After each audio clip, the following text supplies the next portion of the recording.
reporting Russian lullabies. She'll turn to me awake and ask, is everything alright? And love, I wouldn't know where to start with music playing in the dark. It's still my foolish heart, don't ruin this on me. I wouldn't know where to start with music playing in the dark. It's still my foolish heart, don't ruin this on me. I wouldn't know where to start with music playing in the dark. It's still my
There's a way that the sky opens up when we touch it. It's making me say that the way you hold me, hold me, hold me, hold me, hold me, feels so holy, holy, holy, holy, holy. Oh God, running to the altar like a track star. Can't wait another second. There's a way you hold me, hold me, hold me, hold me, hold me, feel so holy. I don't do well with the drama, and no, I can't stand it being fake. No, no, no, no, no, no, no, no. I don't believe in that. But the way that we love in the night gave me life, baby, I can't explain. And the way you hold me, hold me, hold me, hold me, hold me, feel so holy, holy, holy, holy, holy. Oh God, running to the altar like a track star. Can't wait another second. There's a way you hold me, hold me, hold me, hold me, hold me, feel so holy. They say we're too young and the pimps and the players say don't go crushing. Wise men say fools rushing, but I don't know. They say we're too young and the pimps and the players say don't go crushing. Wise men say fools are rushing, but I don't know. The first step pleases the Father might be the hardest to take. When you come out of the water, I'm a believer, my heart is fleshy. Life is short with a temper, like Joe Pesci. They always come and sing your praises, your name is catchy, but they don't see you how I see you, Parlay and Desi. Hello, and welcome to the Department of Music's Performing Arts Studio. At this time, we'd like to remind you to please turn off or silence any cell phones or electronic devices that may light up or make noise during the performance. Please keep in mind that taking video recordings or photographs of this performance is prohibited. In the unlikely event of an emergency, please exit the way you came in or through the on-stage doors.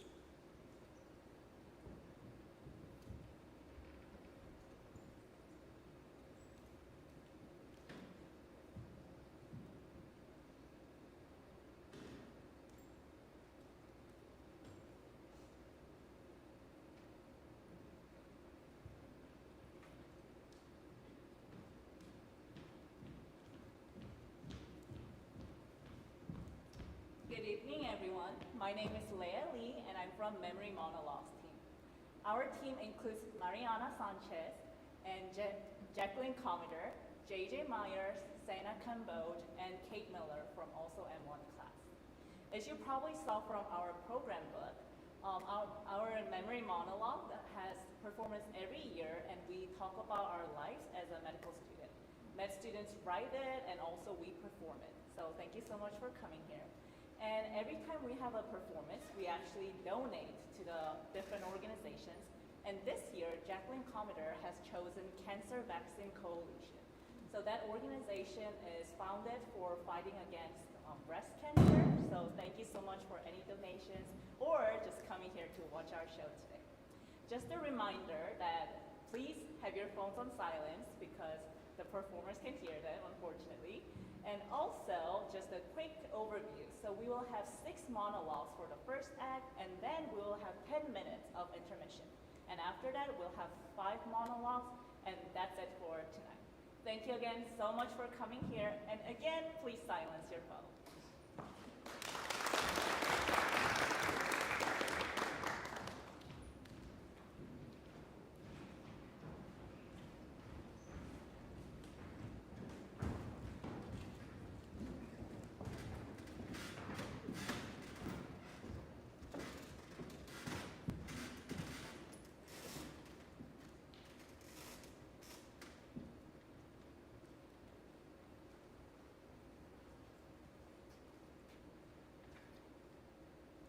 July 22nd, 2024 marked the 18th time I experienced the excitement of the first day of school. The night before, I engaged in a familiar routine. I made 2 almond butter and jelly sandwiches for lunch the next day. I laid out my favorite blue blouse and jeans and matching socks into my closet. I packed my fully charged laptop, a leather notebook, and a newly gifted iPad into my backpack. And by 10:30 p.m., I had tucked myself into bed, slowly drifting off to sleep, with a smile on my face after reading, "Good luck tomorrow, future doctor," text from my college friends. And, what a morning it was. Waking up 5 minutes before my alarm felt like an unexpected blessing, giving me a head start to a warm bowl of oatmeal and a peaceful walk to school. Birds, they chirped as I left my Emory Point apartment and walked down Clifton Road, admiring the glass facade of the CDC building and passing by the distinctive pink and white marble of Woodruff and Rollins. Crossing the bridge above Hugel Row, I paused to snap a picture of the train tracks behind the depot to share in my family group chat. And off I went. Grateful for the opportunity to be beginning my first day of medical school. Flash forward to December 19th, 2024. Waking up to the sun streaming through the blinds was a sign that I was going to be really late on a day that I couldn't afford to be. Panic set in as I realized I hadn't even looked over the anatomy study guide before tomorrow's exam. Grabbing my backpack and checking the time, the usual 15-minute walk to campus was out of the question. So I jumped in my car and I sped to my deck. Latecomers, they don't get the luxury of parking on the 3rd floor by the walkway. So I begrudgingly parked on the 4th floor. Bracing against the cold, I hurried across the bridge toward the School of Medicine. Oh, passing a crowd of loud undergrads. Why do they always have to take up all the study spaces on my side of campus? Oh, finally, I get to Colby's and I order a caramel latte with a notebook. $7 for coffee? Really? Why does my day feel so different just a few months later? I'm overlooking the charm of my apartment that I spent an entire weekend decorating before orientation. I'm irritated by the undergrads instead of realizing that I too was once inspired by higher education by being in those shared study spaces. I'm complaining about the overwhelming amount of material left to study instead of recognizing the rare privilege that it is to be learning from a cadaver of someone who so selflessly donated their body to further my education. How did I so easily forget that I'm living the very dream I once prayed for every single night? Okay, sure, maybe it was just a typically stressful day before the exam, and sure, maybe I just really don't like the cold. After all, it is my favorite excuse as a California native, even though I did spend 5 years weathering the brutal New York City winters. But still, it doesn't fully explain why I find myself in these situations time and again throughout my life. What about when we adopted Max? Suddenly I'm frustrated to be up at 7 a.m. on a rainy Saturday watching him sniff the same bush he always does instead of taking a dump. Why am I forgetting the stuffed golden retriever toy I carried around for years in hopes that it convinced my parents to get a dog just so I can go on this very walk? Well, what about my driver's license? Suddenly I'm agitated at the constant need to check how much gas is left, to clean the stain on the back seat, and to monitor the tire pressure? Why am I forgetting that I no longer need to stay in the school library until 6 p.m. waiting on my parents after their workday?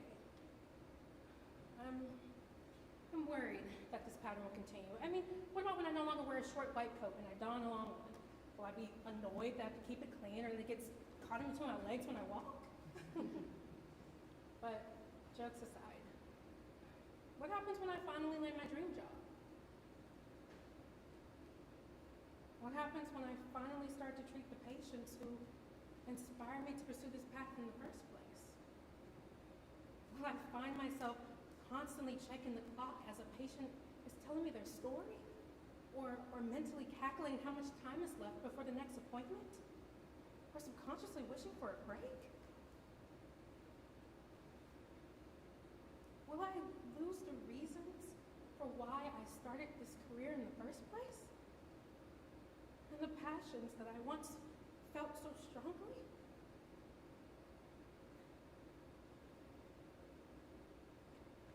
what if in the pursuit of this dream, I forget to truly listen, to fully immerse myself in the lives of those who trust me with their health as I get caught up in the grind of day-to-day tasks? Something must change before I get stuck in this cycle of rinse and repeat.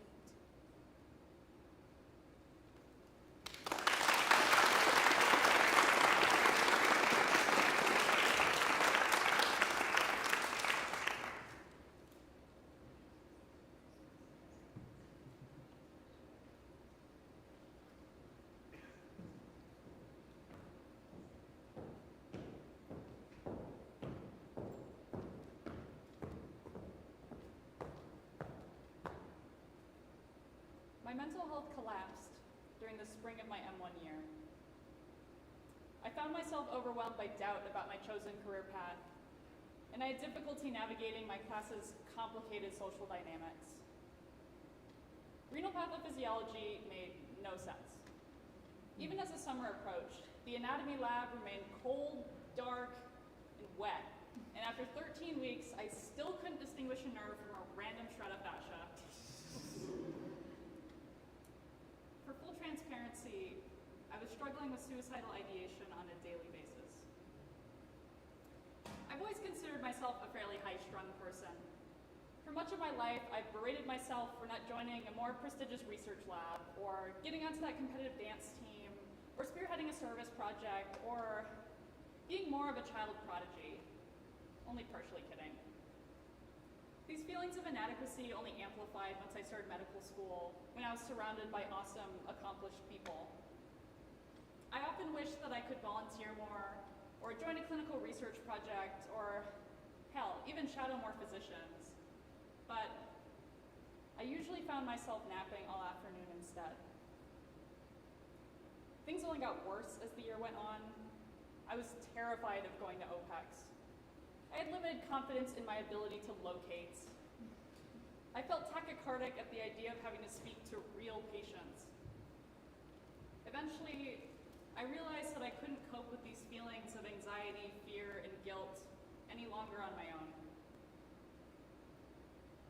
As an Asian American woman, I've often found it difficult to seek professional mental health support, whether it's due to cultural values or the lingering suspicion that my parents have had it much worse than I have, or just that we never talk much about it openly. When I think about people who take antidepressants and anti-anxiety medications, I never picture people who look like me. But I was at the end of my rope. And when my therapist from Emory's Counseling and Psychological Services asked if I'd be interested in trying medication, I was willing to give anything a shot. Zoloft saved my life, or at least my sanity. It's one thing to learn about selective serotonin reuptake inhibitors in class, but the lecturers didn't tell me that sertraline would give me the energy to sweep my floors for the first time in months, or to start packing actual food for breakfast in the mornings, or motivate me to start running out of my own volition. Of course, my learning environment also impacted my well-being. For once, I had time to sleep, no more anatomy lab, and exercise. This experience also shifted my mindset, in that I saw myself not just as a future medical professional, but also as a patient. We don't treat patients with the aim of making them better caregivers or parents or partners or friends, unless the patients themselves set that goal. Instead, I believe that patients are intrinsically deserving of care, empathy, and a good quality of life, no matter their contributions to larger society. When I began to view myself as a patient, I realized that I too was deserving of love. I no longer view wellness as an attempt to fill my own cup with the sole goal of becoming a more compassionate and empathetic future physician. Although important, I also understand the importance of personal well-being in and of itself. because I am deserving of kindness, joy, and a life outside of my career. Thank you.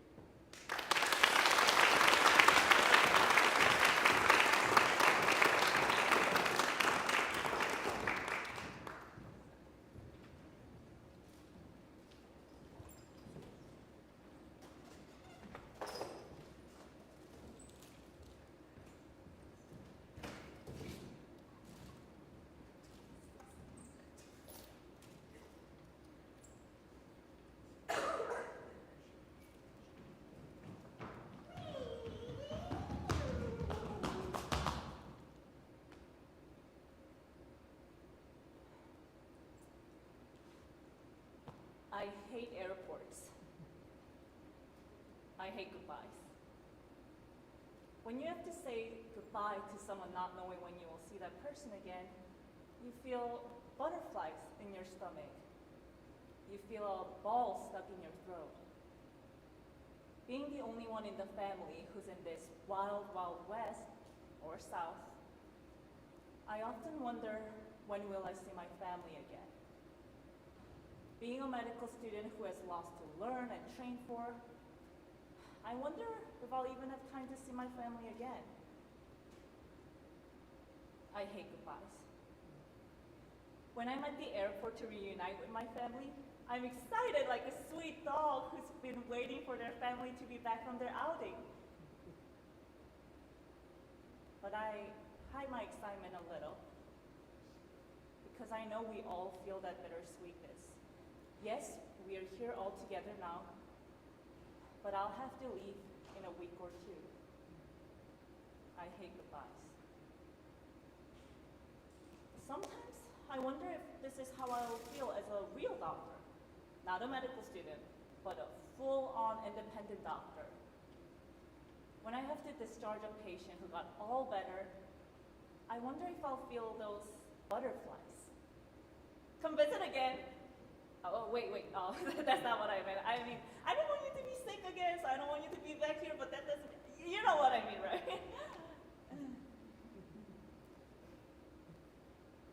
When I have to say goodbye to my patient, after my team and I've done everything we could, I wonder if I'll feel that ball stuck in my throat.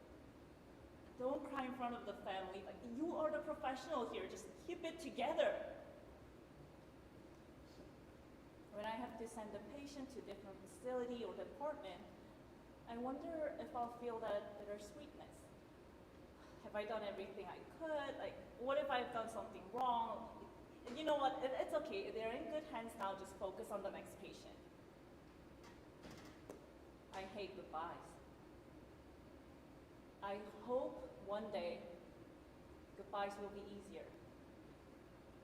I hope one day I can say a goodbye with a smile, but without a tear.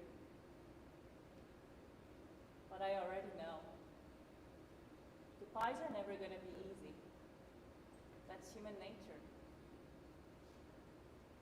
So I proudly declare, I hate goodbyes.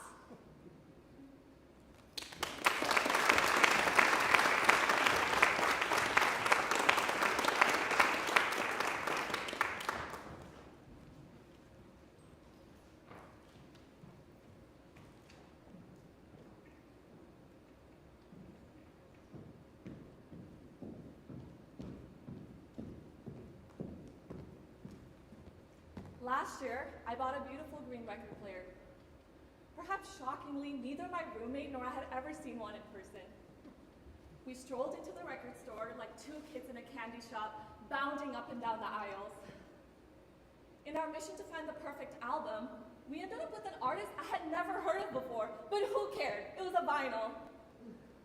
We brought it home and knelt by the record player.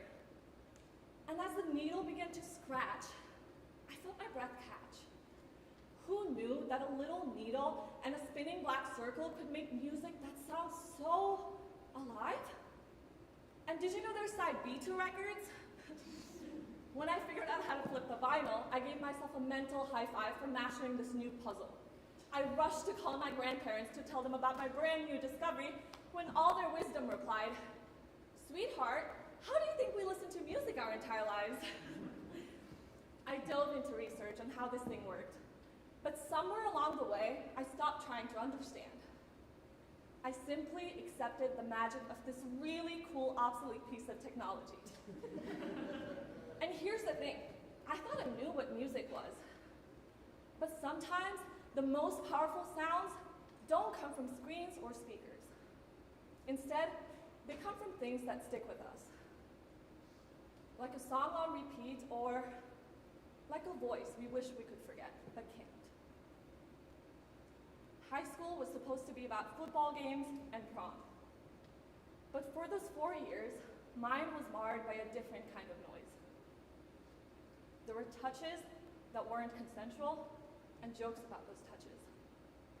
There were threats. Hey, pass me that book or else I'll... Ending with words I don't really think should ever be repeated aloud, or written, or thought, or really anything. For some reason, in my school, the word no lost its meaning. In a world of normal teenage drama, who's dating who got dress coded, this was my world. It wasn't safe, and it wasn't just the words and actions of my classmates. It was silence. Deafening silence that echoed like a broken record. Silence of my teachers who knew about everything but insisted that this was just how high school was supposed to be. So I took matters into my own hands, juggling classes, extracurriculars, and the occasional caffeine-fueled all-nighters, spending my study halls researching sexual violence, trying to create a change.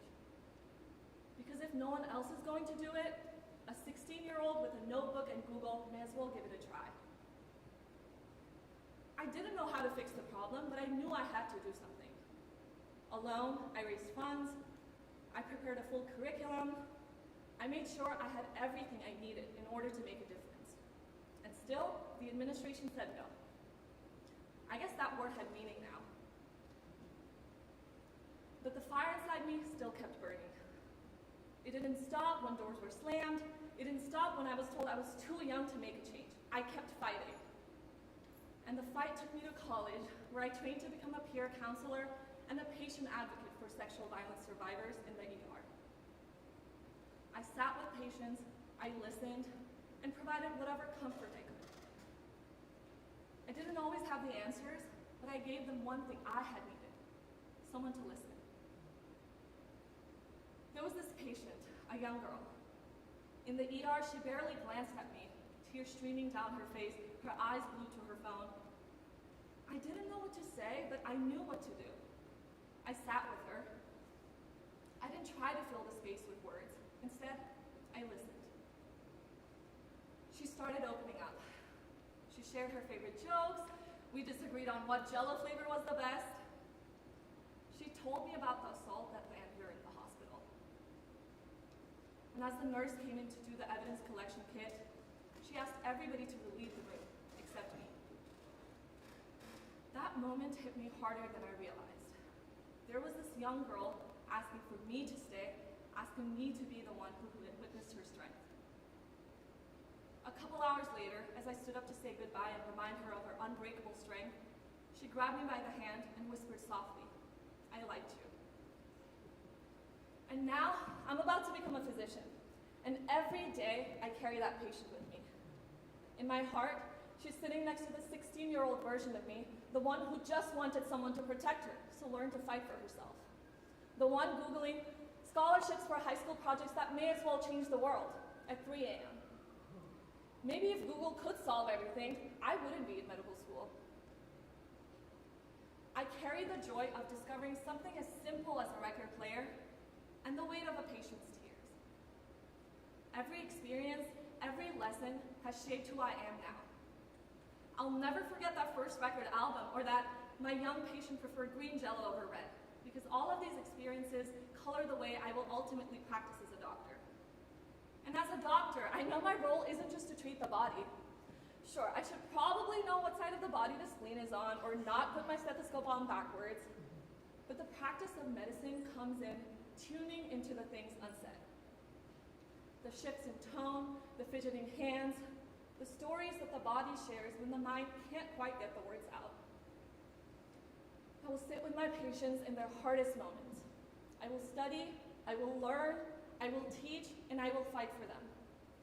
But most of all, I will listen. Because more often than not, it's those hidden tracks that hold the key to healing.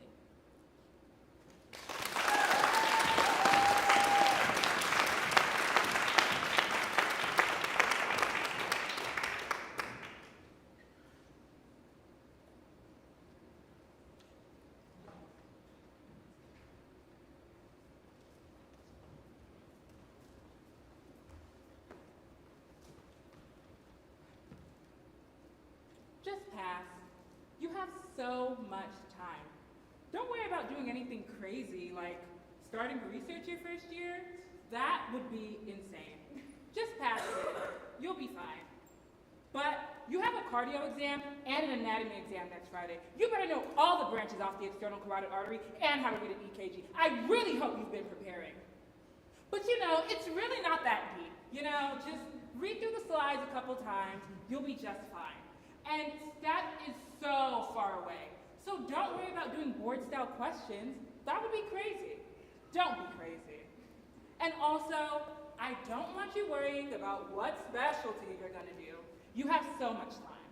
You could pivot at the last second and go into neurosurgery. I know a student who did that like 9 years ago. Trust me, anything is possible. But newsflash, STEP is only 2 months away. You better dedicate your whole entire life to it if you want any chance of passing. What? You're not doing any UO questions yet. Then what are you doing? You're teaching yourself things. You're writing things down? Bless your heart. There goes any chance you had at passing on the first try. And also, where's your research? No! When we said wait, we did not mean wait forever. We just meant wait until it's like normal to do it. When it's chill or Riz or whatever you kids say nowadays. How did you not understand what we meant? Oh, no, don't cry. It's okay. It is okay. Just start reaching out to mentors now and you can start research in your area of interest. Oh, you don't know what you want to do yet? That is totally fine. But maybe you should stop wasting time and figure out what it is you want to do so you can get some research in. A little birdie told me you're starting on the wards. Congratulations! This is such a huge accomplishment. You're finally going to understand what it means to feel the true human connection. You're going to be in the ED, you're going to stare into the soul of your patient, and you're going to feel so fulfilled when they bare their soul to you and you really feel that connection. Oh, you're starting on surgery? Well, you better get it together. I want you laser focused in that OR. You better know how to two-hand knot tie, how to one-hand knot tie with your right hand, left hand, and both feet. And don't you ever think about asking for a chair. I don't care how long that case is. You do not sit. But just have fun with it. It's not that serious. And there's this rumor going around that some of the surgeons don't really talk to med students, don't really teach med students anything, but don't worry. One day, you'll be like 2.5 hours into a case. The surgeon's gonna look at you, and they're gonna mutter, "And what is the blood supply to the ureter?" And that's your chance to shine, kid. You're gonna give it your best shot, and you're gonna confidently say your answer. And they're gonna turn to you, and they're gonna say, "Wrong." But guess what? When you go home and you Google that question, you're gonna find out you were actually right. And you should be so proud of yourself. But don't ever bring that up. Literally never bring that up. That would be crazy. And nobody likes crazy. Now anyways, what's your dream residency program? Where do you see yourself in 6 years? How about in 10? No, seriously, kid, you're not dreaming big enough. What is your largest, hugest, wildest dream? What is your dream career? Yeah, that's more like it. But let's hope you actually match. But anyways, back to your biggest, largest, hugest dream. Okay, when your attending asks you that in front of your entire team, make sure you say it confidently. Believe in yourself, kid. Anything is possible. But then again, looking at your CV, let's hope you match. But if you do, it'll be amazing. Because then we can start the crazy all over again. And wouldn't that be so much fun?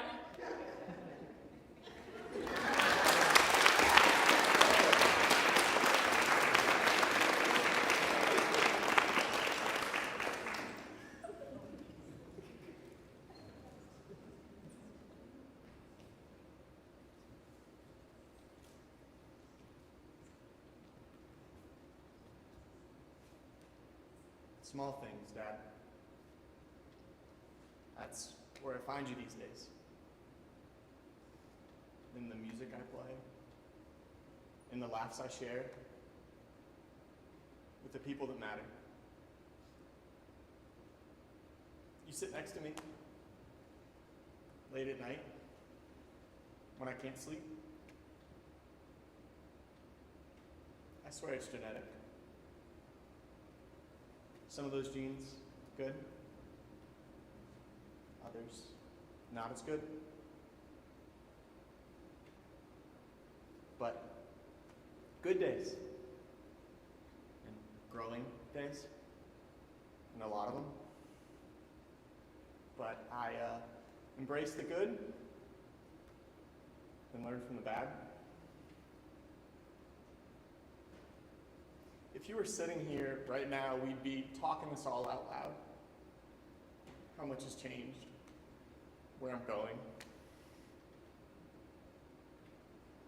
Good Lord, you'd be loving this. Even the times I don't think I can surface, I can still give love away. And that's made all the difference.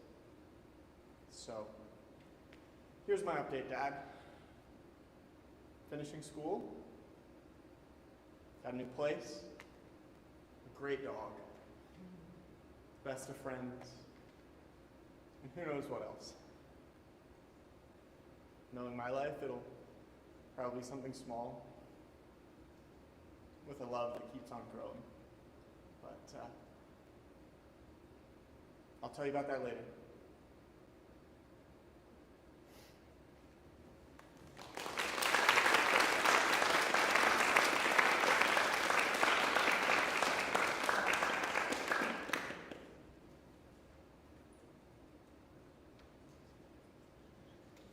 If the Jets beat when they get messy, go lefty like Lionel Messi. Let's take a trip and get the best buzz. We're in a jet ski. I know the spots that got the best beat. We going next week. I wanna honor you. Rise, groom, I'm my father's child. I know when the son takes the first step, the father's proud.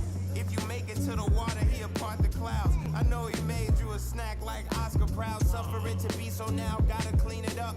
Formalize the union and communion he could trust. I know I ain't leaving you like I know he ain't leaving us. I know we believe in God and I know God believes in us. You hold me, hold me, hold me, hold me, hold me. Feel so holy, holy, holy, holy, holy. Oh God, running to the altar like a track star. Can we another second? Oh God, running to the altar like a track star. Can we another second? Oh God, running to the altar like a track star. Can we another second? The way you hold me, hold me, hold me, hold me. Feel so holy.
the shadows. Baby, kiss me before they turn the lights out.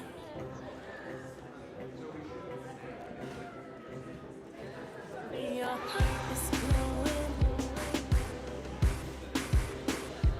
and I'm crashing into you. Baby, kiss me before they turn the lights out. Before they turn the lights out. Baby, love me lights out.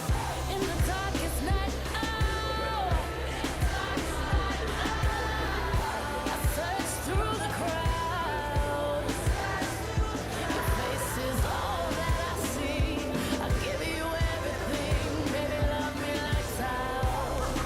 Baby, love me lights out. You turn my lights out forever. Ooh, baby, daylight's wasting. You better kiss me before time is run out. Yeah. Nobody sees what we see. They're just hopelessly gazing.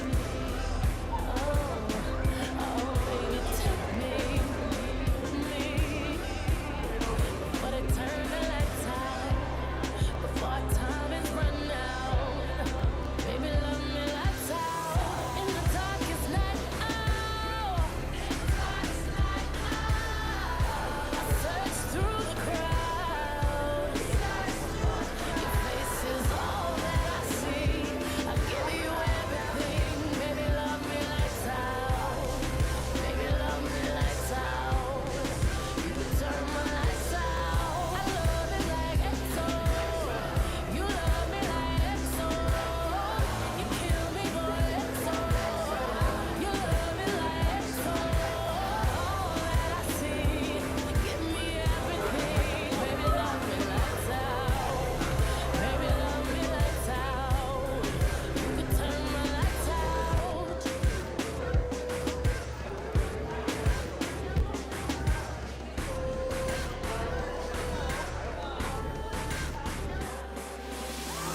In the darkest night. Oh,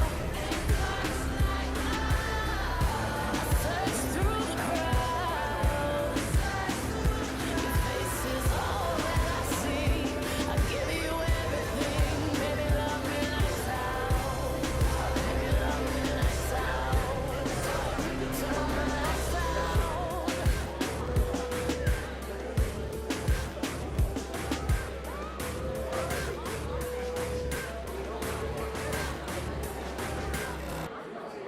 Would you believe me now if I told you I got caught up in you? Almost gave it away.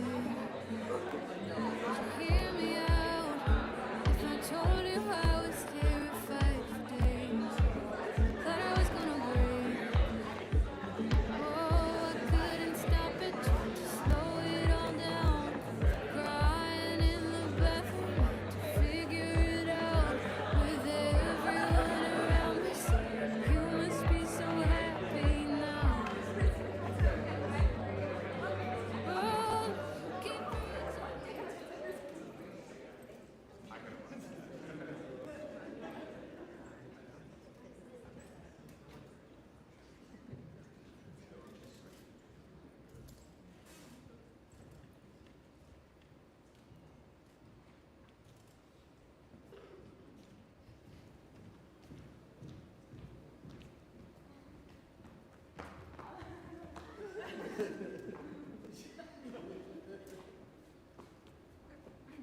Presentation of a date.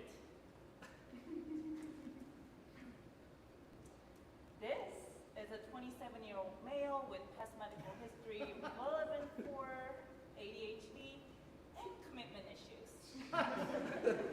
Presenting for a first date. This is a 25-year-old female, past medical history relevant for narcissistic personality disorder and a string of broken relationships. Presenting for a first date. HPI. He's like it's sports betting app. He messages 10 girls out of his league and makes the same joke. Oh, what we order for the table. And plays the odds with his friends, how many will actually respond. His hobbies include finding couples when he goes out to a bar, wedging himself between them, and see how many relationships he can actually come between in one afternoon at Lady Bird. His ideal Friday night is playing in a pickleball league with his friends where they inevitably lose because the ball was defective. Oh, he's a medical student, so unemployed. She's coming in for her first date in years off her last long-distance relationship that ended 9 days ago. Her ex-boyfriend told her that he was moving to Wisconsin. The girl named Crystal. Crystal's pregnant now. She says she's over it, but every time she mentions the name Nick, her eyes twitch and she looks like she might explode.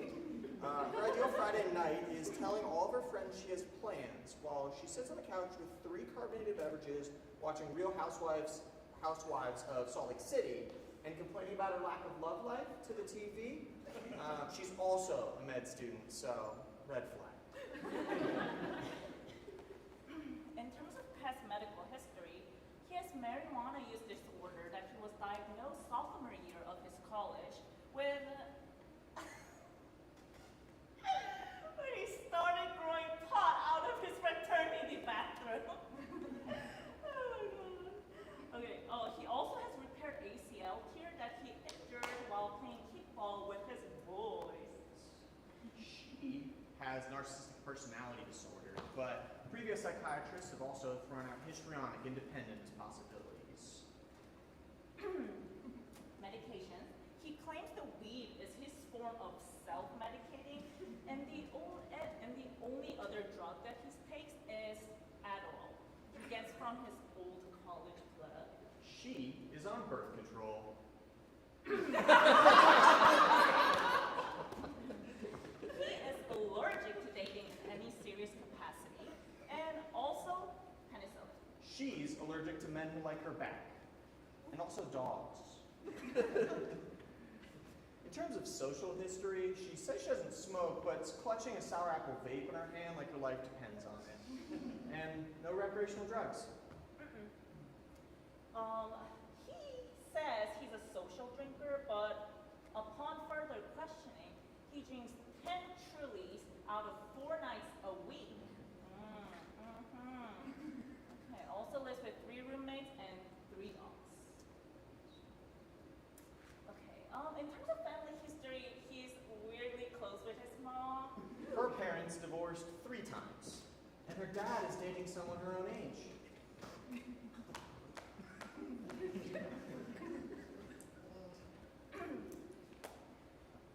Review of systems.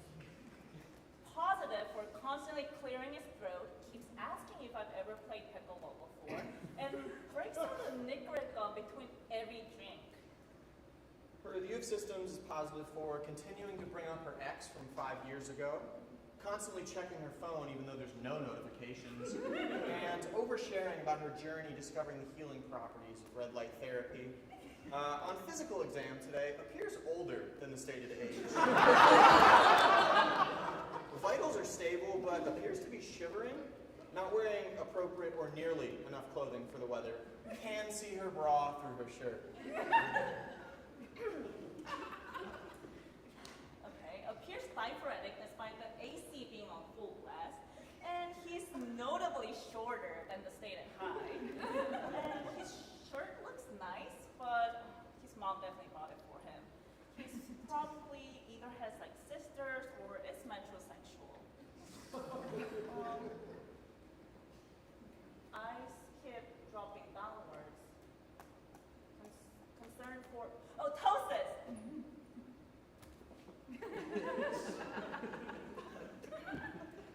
So as far as assessment and plan goes, this is a 27-year-old male with commitment issues, unlikely to be a husband material, but will attempt to double text over the next 3 days to reassess. This is a 25-year-old female with a history of understandable abandonment issues and low self-esteem with way too much baggage for me to handle. Plan is to refuse her fake offer to split the bill. I'll suggest a potential discharge to another bar, then my apartment, maybe a hookup if I play my cards right. Plan is to hope he refuses my fake offer to split the bill. Potential discharge to another bar because I might get something out of this.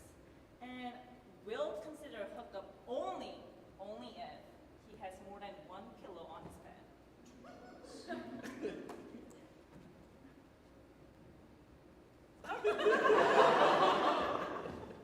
Ghost her after a week and never see each other again.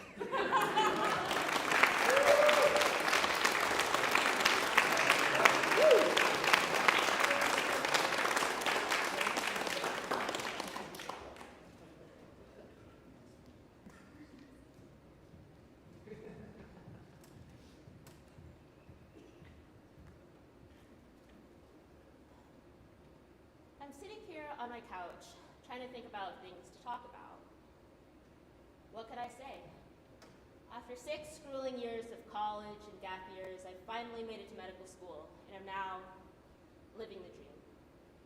I remember crying and praying to some white dude in the sky just for the chance to be where I am now. And I only ever write when things are going poorly, so what could I say? Well, there was that one time in college when the whole world turned gray. Every second of my life was devoted to somebody or something else. I'd wake up early for morning practice with my swim team, fail at improving, head home, force down a meal, go to class, go back to swim practice, force down another meal. People would ask how I was doing, and I would just say, fine. I no longer had the energy to react to what happened in my life. I'd walk home from class and think, were the hallways always this long? Have the shadows always been this dark? And has the food always been this bland? I think about how nice it would be if things would just stop for a long while. But that was no big deal. I mean, everyone goes through a little depressive episode every now and then. It's purely routine. Besides, I don't know if I would have gotten into Emory if I hadn't gone through all of that, so it must have been worth it. And then there was that other time when I was driving home from a 24-hour shift and I could see things that weren't there. Hallucinations of floating orbs in my water bottle, or the bright red light of cars stopping. Stopping, wait, that light is close, stop, stop!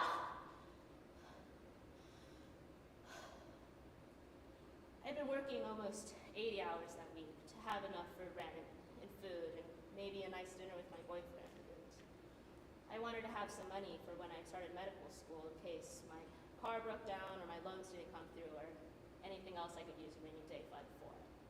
But that was fine too.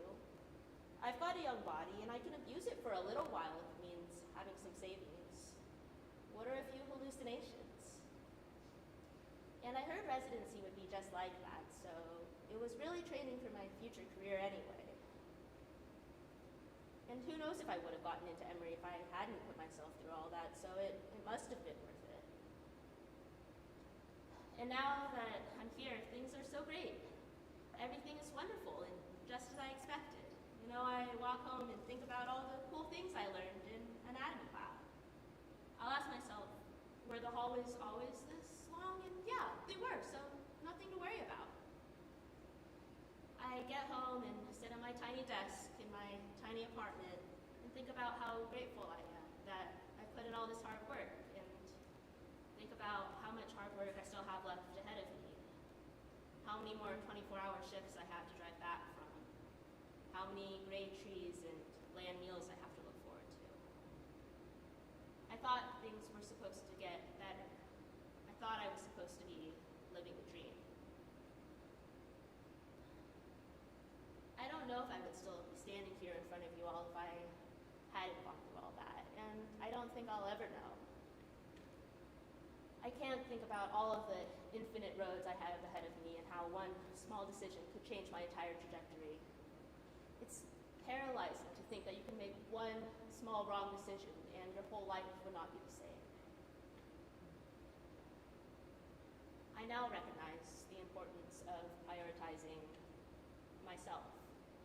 That sometimes those bland meals and long hallways mean that I need to take better care of myself.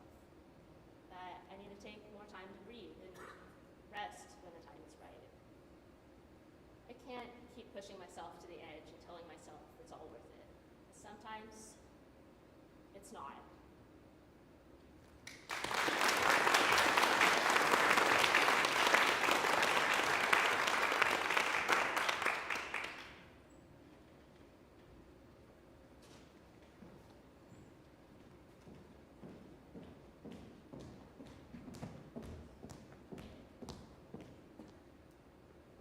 If you pay attention, you'll notice this special sanctity during clinical conferences and grand rounds.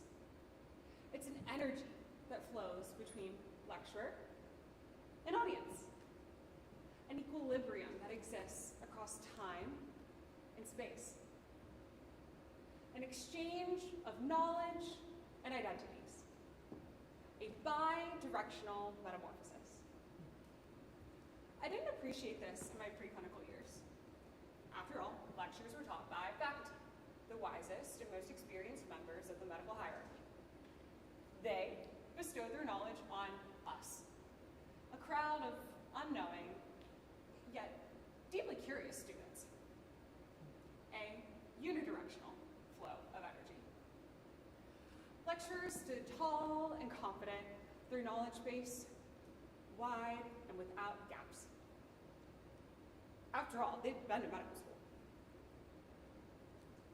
and residency and fellowship, and they'd earned their stripes. I felt a great distance from that. They were far, far from being students, right?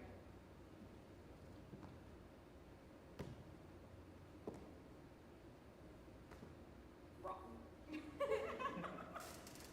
During my lunchtime conference on my internal medicine rotation, I flirted with a new perspective on the dynamic between the learner and the teacher.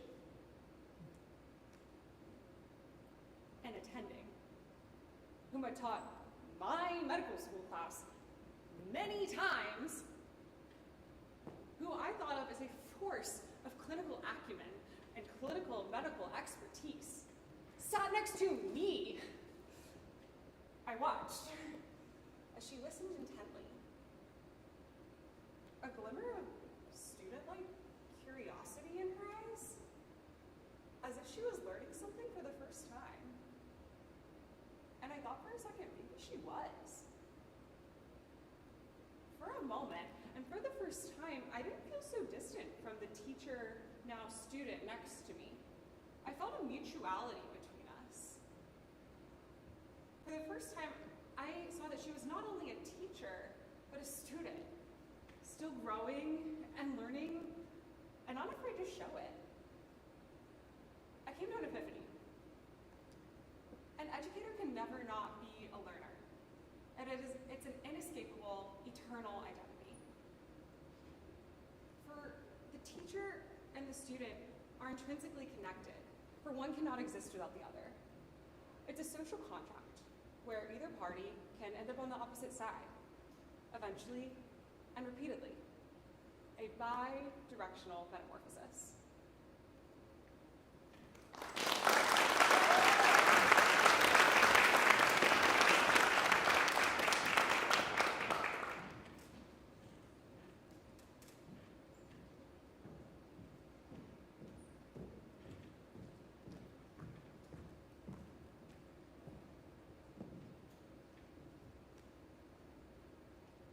Am I a brain, or a body, or a soul? The rainbow in the shower tonight made me break down and cry. I don't even know if tears came out. I'm too dry, too tired, too cut in half from that part of myself. What is sunshine anymore? What is life outside these walls? This to-do list, this performance and judgment, this only one right answer to the multiple choice question. And what of caring for people, for bodies and brains and souls? Where was your soul when they were pressing on your chest, trying to get your heart to beat? Was it in the room with us? Or was it outside, glistening as a reflection of light on the leaves of the treetops on Linden Avenue? Did you see me standing in the doorway, afraid to look at your face, afraid to cross that boundary? Did you see me seeing your hands open and soft, and your abdomen full and protuberant? Could you see my soul shaking? Trying with all my might not to imagine those hands reaching out for the people who loved you. Who you loved. Rubbing your son's back, cupping the angle of your wife's jawbone as you leaned in for a kiss. I should get in there, I kept thinking. This is my last week on internal medicine, maybe my final opportunity.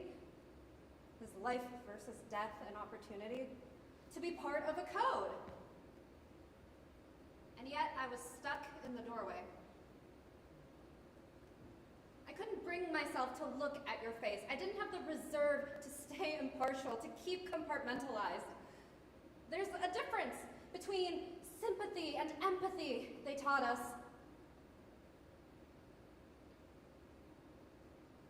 Or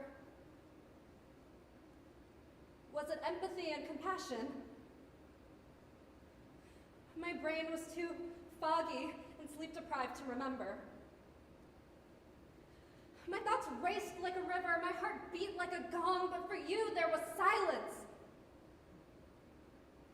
There was stillness. My mind kept returning to your hands, to the hands of my grandfather, also open and soft, to the hands of my husband, my son, my own hands. Did I know when I made the decision 10 years ago to start down this path that I would be standing in this doorway? That I'd be a hollow body 3 years in? That I wouldn't quite recognize myself when I looked in the mirror, wouldn't quite be able to remember why I was doing this in the first place, but instead that I'd be taking a microscope to every choice and decision I'd made on the path to this moment. How can I care for others, for strangers, when I can't even care for myself, for my body, my brain, my soul, when I have no more capacity left to care for those I love, their bodies, their brains, their souls? This anxiety is overwhelming, this process malignant. There is so much life to be lived outside these walls, especially when it can all be taken away in an instant, especially when the body inevitably fails. I should quit. I should get off this bullet train. Or should I continue? Should I persevere? Should I keep going because I'm asking these questions, crying these dehydrated tears? Because I'm standing in the doorway, knowing I don't have the fortitude to look at your face, to enter the room and press on your chest and leave the room and continue rounding and writing my notes and going home and studying for my final and cooking my dinner and hugging my son and washing my face and going to bed. Because just looking at your hands, I'm imagining your life. And that's okay. That's where I am. There was a body and a soul behind that door. And care involves considering both. It involves seeing the red, purple, blue reflect off my window and onto the green tiles of my bathroom floor. It involves crying tears for lives that were lived bodies that are dying, and brains that are trying their best. I'm trying my best to see the rainbow through the trees.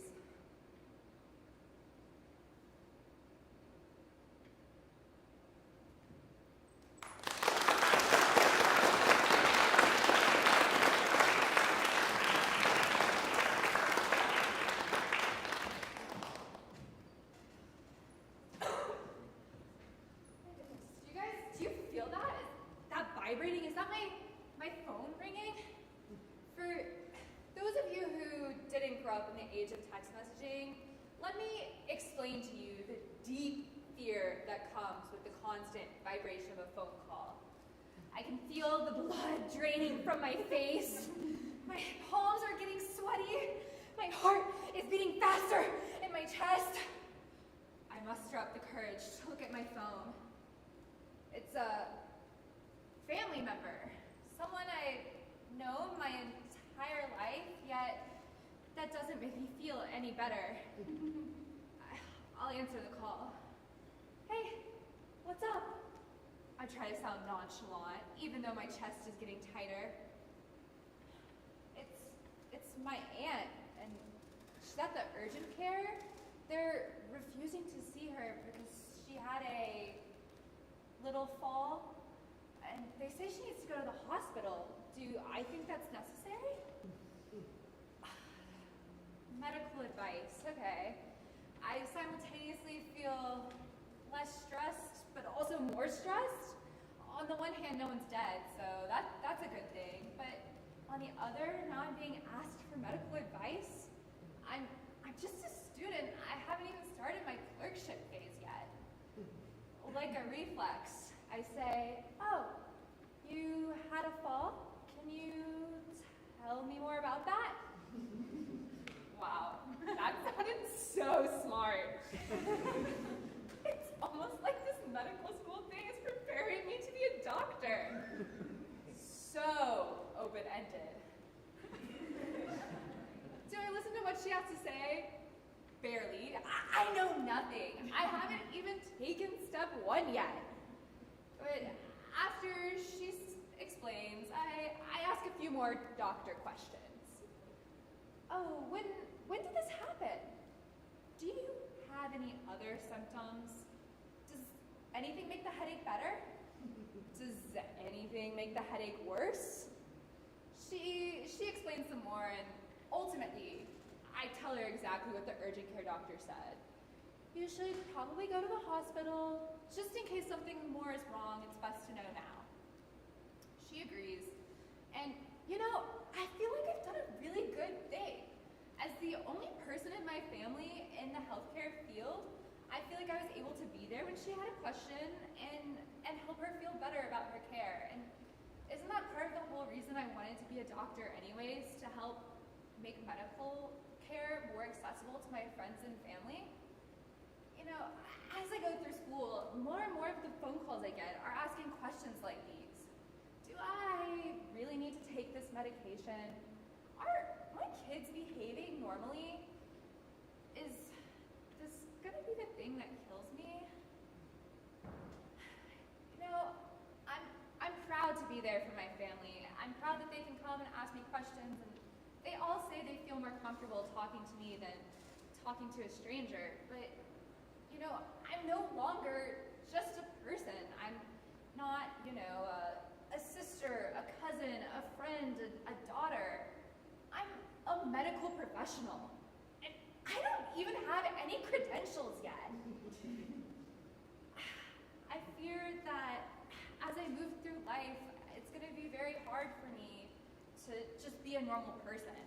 Will the rest of my relationships and interactions with other people be defined by my career choice? How do I be the person I used to be and also the person I'm becoming? I want to be able to answer questions, but at the same time, I don't want to just talk about healthcare. I mean, it's really hard to do it. Look at it this way. For example, I'm talking to a family member or a friend, and they mention something about high blood pressure, and I chime in with a fun fact I learned at school because it's interesting and I want to share with them all that I'm learning. Next thing I know, I'm being asked about their blood pressure medication and all the side effects they're having. It's no longer a casual conversation. You know, I fear that as I progress and become a doctor, I won't be able to separate who I am as a person from the career that I've chosen, but do I even want that? Is that what I want to do? Who am I becoming? Everybody says that medical school is going to change you, but what if I don't want to change? What if I want things to stay the same? Oh my goodness. I think I'm getting another phone call. Oh, I gotta take this one.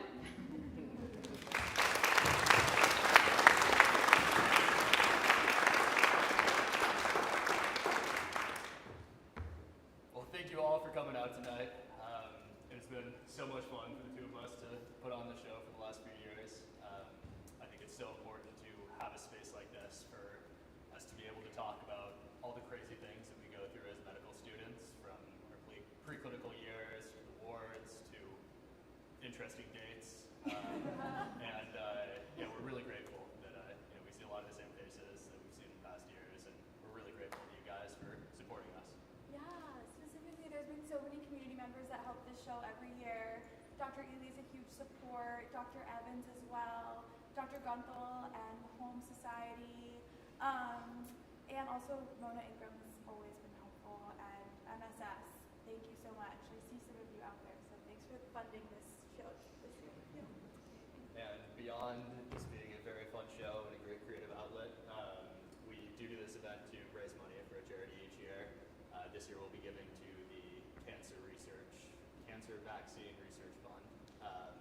So if you enjoyed the show, you can Venmo Mariana. That would be fantastic too. Yeah, or directly donate on the website. Also, you guys, if you were struck by anything, if you feel something, I feel as though I didn't realize that writing would be an outlet for me. If you're on the wards, if you went on a terrible date, you feel compelled, whip out your phone and just start writing on your notes app, because we need many more submissions and all the help. And if you want to act next year, you totally should get involved. It's a really fun event to do and have. Yeah. And more than anything,